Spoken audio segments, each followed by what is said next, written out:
back to this I-24 News Evening Edition. I'm Lucy Arish, and this is the Daily Debate. Iranian President Hassan Rouhani blamed his country's economic problems on former President Mahmoud Ahmadinejad, stating that the financial difficulties facing Iran went far beyond the sanctions put on the regime. Joining me tonight is Dr. Eldad Pardo, expert on Iranian affairs at the Hebrew University and head of the research at the Institute for Monitoring Peace and Cultural Tolerance in school as well. Good evening. Yeah, good evening. As Dr. Mordechai Kedar, that was long. Mordechai Kedar, director for the Center of Middle Eastern and Islam Studies at Bar Ilan University. Gentlemen, good evening. Thank you very much for coming. Our pleasure. So it's not that common to hear such a criticism inside Iran on one leader to the former one.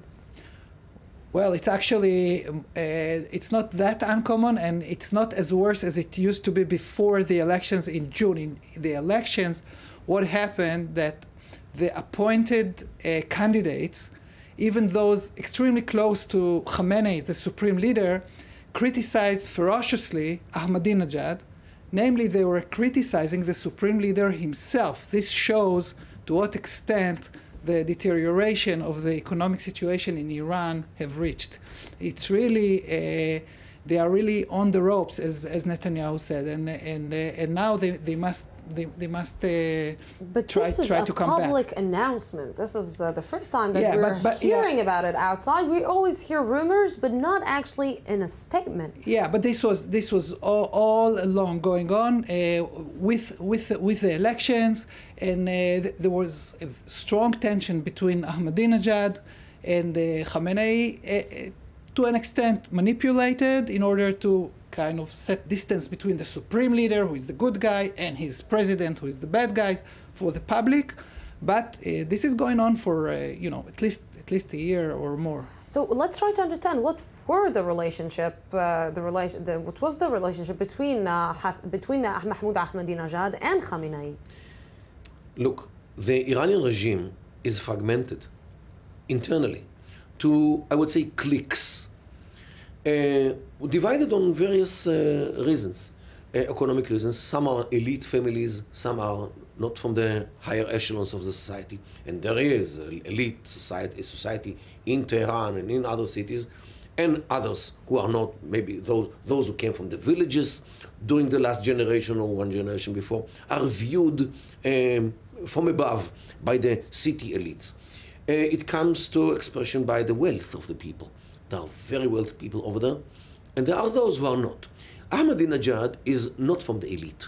He is from those who made it through education. He is an engineer, and he became a teacher and so forth.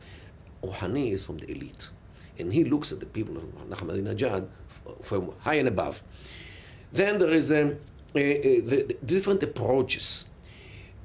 Although all are sharing the same view that the Ayatollahs should run the country and the country should be religious and so forth, they have very big differences about how to maintain a law and order within the society. Because the society, the majority are secular.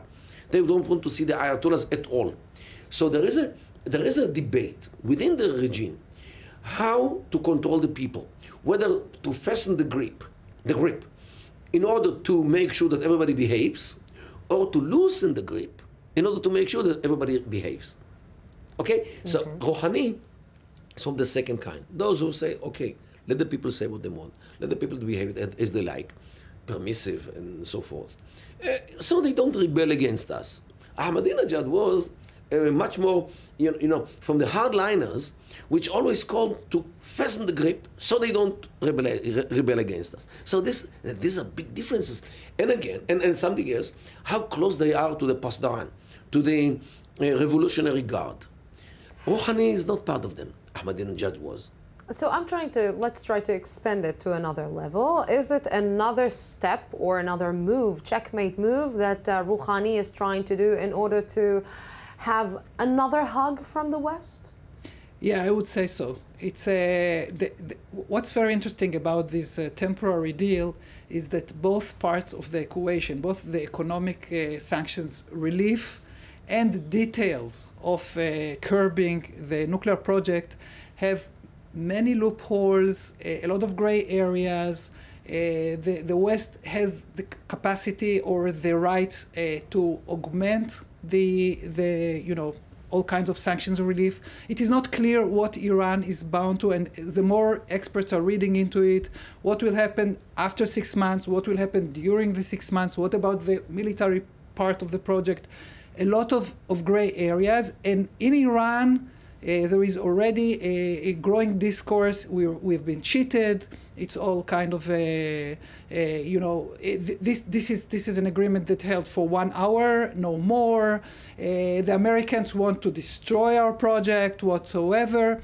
Now, this is, as Moti said, and he's right on target, an elite struggle. And elite struggle is there is an interesting process in Iran. You have a country that has basically no economic freedom. It's number 160 in the world, something along these lines. But there is a kind of capitalism that grows under this no economic freedom. Now this economy is ruled by the government and its institutions, but it's being privatized. Many people in the Revolutionary Guards and all these bonyads, all the foundations and so on, become by and by owners of chunks of property from the government. On the other hand, the middle class that lives under them, they also want a chunk of something. If you relieve the sanctions too quickly, the entire system may collapse. So the problem is that Iran needs the sanctions in order to survive. The regime needs the sanctions. They don't want the sanctions off, but they can't handle such a crippling sanctions. What you're saying is that they need to keep the people poor inside Iran? Well, they need not to rock the boat, as they say. They need changes that are slow and keep the power centers intact. There was a wonderful Reuters report about the private money of Khamenei himself. He presents himself as a kind of a nice guy, but he's multi-billionaire. And Mahmalbaf published a few years ago a report. What is he doing? He takes airplanes, bring all his horses on the airplanes. Many soldiers go, and he travels and have really good fun. All this, and Rafsanjani, multi-millionaire. All of these. There is this kind of piousness. On the other hand, corruption on levels unheard of. And all this creates tensions. So how is this support that Rouhani is getting from Khamenei, is it actually going to help him proceed the things that he wants to get, or his the benefits that he wants to get from the West? Look, imagine a horse which pulls a buggy. It has to pull the buggy, but not too fast. Because if the buggy goes too fast, it will break. Mm-hmm. But definitely he has to pull it and to advance it. This is actually Khamenei on the buggy, and Rouhani is the horse. He lets him go to drag the buggy in a way which the West will accept it, and Iran can get out of the mud, especially the economic mud, but it cannot be too fast because the buggy will get broken, as Professor Pardo explained. So this, he lets him, he gives him maybe a long leash, but not too long, because he still cannot be westernized. He cannot westernize the country. He cannot abide to everything which the Americans want, because don't forget, America is still the big Satan. America is still the big Satan, like you're saying, and today we saw that in one part or another, everybody's talking about the Geneva, let's say Israel more, is talking about that this historic deal is a mistake. And today maybe we saw a sign when Rouhani is saying that Iran will not stop enriching uranium. So what was the deal that was reached? Nothing special. Well, they are allowed to enrich some uranium. The question is how and what will happen with the other centrifuges. Definitely there is suspension of enrichment on large scale for 6 months, but nobody knows what will happen after the 6 months, and also there is no deadline for reaching a contract or a final deal in 6 months. So this looks very much like the Oslo agreements. We had temporary agreement, Nobel Prizes, kisses, hugs, whatever, peace just behind the corner, and still now, exactly 20 years after, we still have terrorist attacks, stabbing, what have you. So it's really a dangerous game, and the question is internal Iranian, and also it's a question of internal Americans. Where the United States wants to go, that's the question. America can, with this agreement, really still win the game, even though I think they are not aware of what I said earlier, because we hear today that this will hurt only 10% of the sanctions. But I believe that the Iranians will make it 15 to, let's say, 20%, and what they need is actually 30% relief. They don't want the sanctions off at all. They want sanctions, they want nuclear program, and they want slowly to advance, both in expansion. They already control almost the area from Afghanistan to the Mediterranean, and they want to do it slowly. It's not a blitzkrieg country. So what you're saying is basically that maybe this agreement is a certain recommendation for Iran?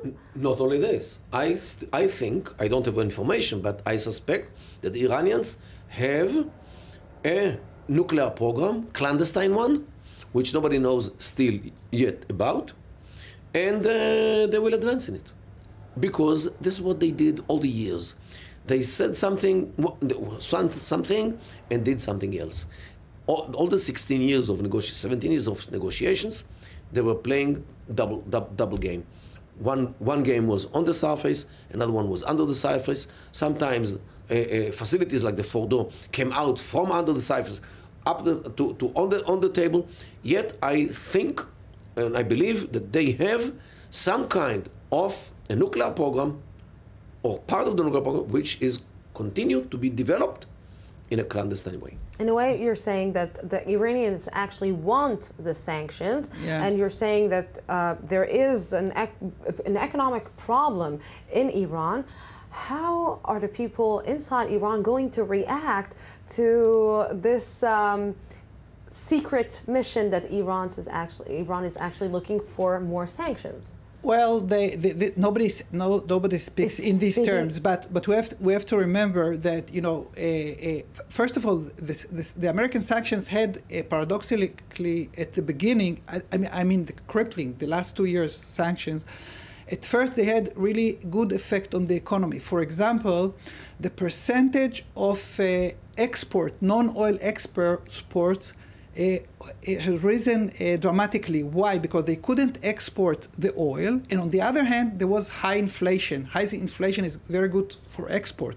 Now, at the same time, Iraq, the neighbor, was exporting a lot of oil. They had money. They were buying for example, Iranian cars. So now they are going to get the spare parts for the Iranian car industry, and so on and so forth. But it went way too far. 40% inflation, people don't have enough food to eat, and they were on the verge of really a total collapse.